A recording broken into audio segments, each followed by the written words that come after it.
but it's that final step of adding something plyometric, basically to get your shoulder to turn on and activate quickly.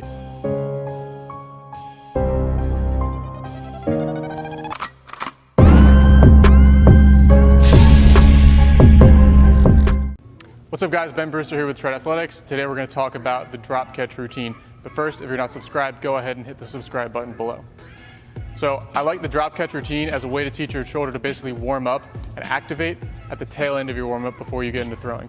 This is a great drill because it goes from all your band work and your dynamic warm up and everything that's just getting general blood flow, but it's that final step of adding something plyometric, basically to get your shoulder to turn on and activate quickly. So the drop catch routine is basically teaching your shoulder to be able to go from a relaxed position to be able to fire very quickly. Much like when you're throwing, those muscles have to be able, on the back side of your shoulder, have to be able to go from a relaxed position to, as soon as you release the ball, they have to be able to turn on extremely quickly to decelerate your arm as it goes from internal into external rotation and into your follow through.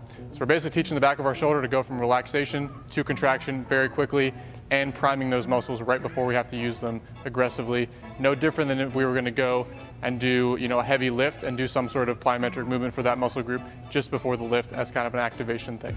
So for the drop catch routine, there's a number of different drills. Again, this doesn't have to be to fatigue, it's more just an activation thing. So when I say 5 to 10 reps on each drill, it can be 6 reps one day, it can be 10 reps another day. Just kind of take it how you feel, but don't push into fatigue because again, this is an activation drill. So the first exercise for the drop catch routine, just straight out in front. And again, we're trying to fully relax, let the ball free fall. And then as soon as we hit that full relaxation, catch the ball and snap it back to the start. So keep the arm relatively straight, soft lock, relax, and snap it back up.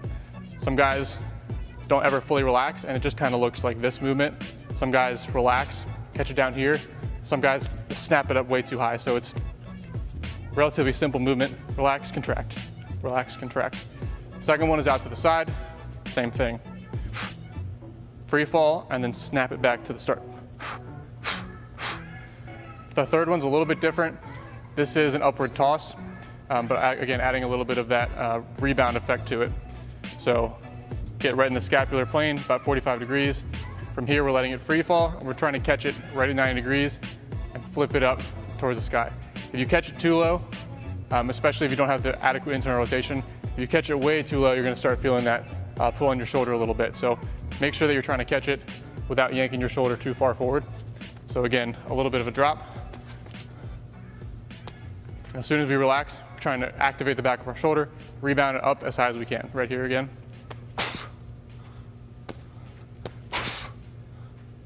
Okay, number 4 is we're gonna take end range external rotation. So whatever your end range is right here, from here we're gonna try to hold that, bend over, get about a 45-degree angle at your torso, and we're gonna try to, again, same thing, relax and contract.